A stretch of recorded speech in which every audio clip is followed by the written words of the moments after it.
Today, we're going to talk about the etiologies behind the types of heart failure, both of them, systolic and diastolic, and then we're going to talk about the management.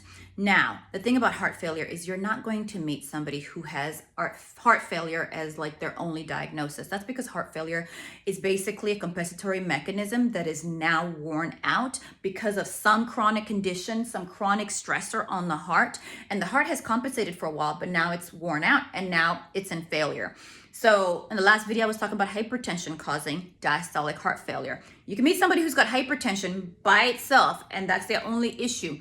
But when you meet somebody who's got heart failure, they're gonna have some other thing predisposing them to that heart failure. So they're gonna have other comorbid condition. Now, the biggest cause of heart failure in the West, and probably worldwide, maybe there's infection, but anyway, in the West is CAD. Number one. The rest of them are not necessarily in order, but CAD is number one, and that is because of decreased oxygenation. So think about it. When you have CAD, what do you have? You have coronary artery disease, atherosclerosis, you have plaque in your artery, so your diameter is going to be smaller than it normally is. So therefore, the flow towards the heart muscle, you're going to have decreased flow, decreased oxygen delivery, and your heart muscle is going to over time get weak. Or you could have plaque that goes downstream and causes complete blockage, and you end up with an actual heart attack. And then what happens? Again, same thing, decreased oxygenation, heart failure.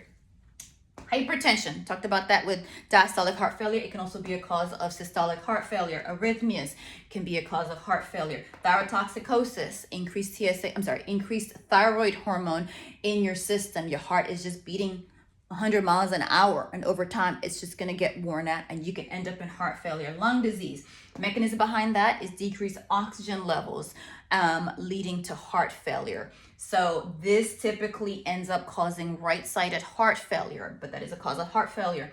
Autoimmune issues such as sarcoidosis or lupus. Basically, you're having inflammation happen in the heart muscle your heart muscle, so you're going to end up with some heart failure. Your heart muscle is getting replaced by some other type of tissue, and so it gets weaker over time. Valvular problems. If you think about one of the most common problems with diastolic heart failure on the left side, when you have aortic stenosis. Aortic stenosis causes a fixed defect out of the aorta, and so you're going to have increased afterload. So when blood is trying to go through, you're going to meet a stiff valve that doesn't allow nice swoosh forward flow, and so because of all that back pressure, all that afterload, you're going to end up with a hypertrophy, the concentric hypertrophy that I was talking about, and diastolic heart failure. Obesity.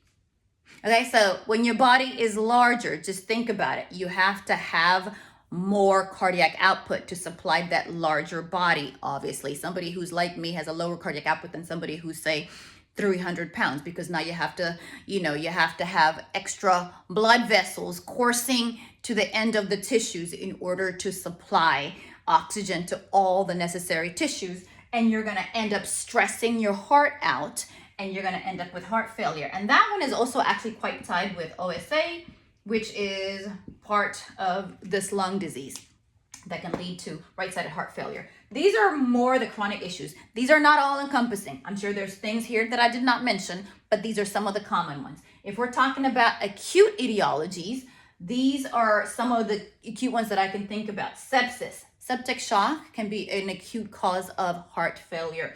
Viral cardiomyopathy, okay? You get viral infiltration into your heart muscle that can cause heart failure. Pregnancy, that's one of my favorites. No, not really.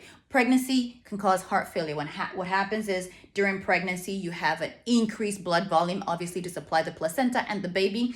And one of the worst times is right after delivery, when a lot of that blood flow now is going back into your system after the baby has been delivered. And you get a few patients, unfortunately, in the ICU who have cardiomyopathy, heart failure from pregnancy. So now let's talk about the treatments.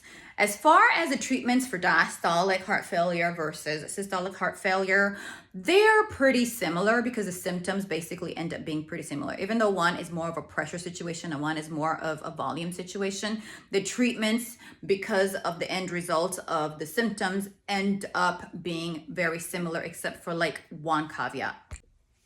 Treatment for systolic and diastolic heart failure, as far as medical management, follows 4 classes of drugs. And we're going to talk about that. Obviously, you try to fix the underlying issue. But if you're going to do medical management for these patients, these are the 4 classes that you focus on. Beta blockers. Beta blockers are going to target your beta 1. So therefore, if you're going to block your beta 1, you're going to have decreased heart rate, decreased contractility. And then by virtue of decreased heart rate, you're also going to have decreased afterload, and hopefully you preserve your stroke volume. However, beta blockers have been shown, to decrease your cardiac output. So you don't give them in decompensated heart failure. You do not give them in cardiogenic shock. ACE inhibitors, ARBs, and ARNIs. ACE inhibitors and ARBs are the ones that we are more classically knowledgeable about, and those work on the RAS pathway, the renin-angiotensin-aldosterone pathway. So, these end in pril, these end in sartan, and then they basically block the aldosterone angiotensin. So they decrease your afterload with the angiotensin inhibition. And the aldosterone, they cause natriuresis because aldosterone keeps the sodium in your system, keeps the water in your system. So if you're blocking that, you're going to end up with natriuresis. You're going to end up peeing, urinating, and getting rid of the sodium and decreasing your preload. So it targets both afterload and your preload. Now the ARNIs, it's only one. And it's Entresto, and it's a combination of 2 drugs, which is an ARB called valsartan, which you guys are familiar with, and this new drug called sacubitril, which is a neprilysin inhibitor. And so what it does, the sacubitril, what it does is basically it makes you urinate as well. It does natriuresis. It gets rid of the sodium, it gets rid of the fluid, and therefore it does both the afterload reduction as well as the preload reduction because of the combination of those 2 drugs.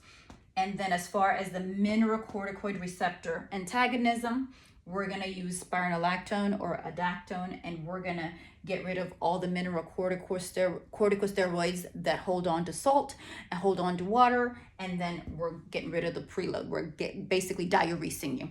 And some patients you will see are on Lasix as well, the loop diuretics as well, because if this isn't sufficient, they put them on Lasix, and that also helps with natriuresis, obviously, right? And then we also have the newest class over the past few years that they found out decreases mortality as well. These are SGL2 inhibitors. Now, these drugs have been around a while, and they were used to treat diabetes. Now, those drugs end in Flozin. And they basically, give me a minute. Flozin. And these work by the glucose transporter in the kidneys by basically getting rid of the glucose, and then water follows, and you end up with natriuresis that way. And so you end up decreasing your preload as well.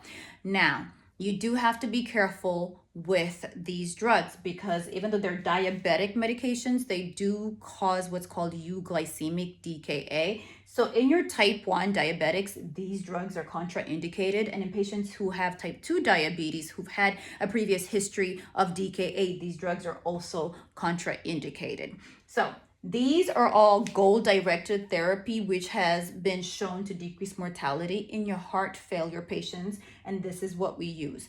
Now, like I said earlier, patients who have heart failure, they tend to have other comorbidities. So if you have a patient who has diastolic heart failure and you need to give them extra medications for afterload reduction, and you choose to give them a calcium channel blocker because their blood pressure is not really well controlled, that's all fine and dandy in somebody who's got a preserved ejection fraction. But if you have somebody who's got a systolic dysfunction and you give them a calcium channel blocker and you already have them on the goal-directed therapy with the beta blockers, now obviously those 2 together can have a higher propensity to cause them to go into heart failure. So those are contraindicated in patients who have systolic heart failure. So calcium channel blockers only in patients with diastolic heart failure. Most patients are going to have a little bit of combination of both. So you do need to be careful with your calcium channel blocker in patients who have comorbidities with high blood pressure as well. So I hope that's a nice wrap up. Please let me know what you think about this video, comments down below, and then we're going to move on to another subject next time. Thank you.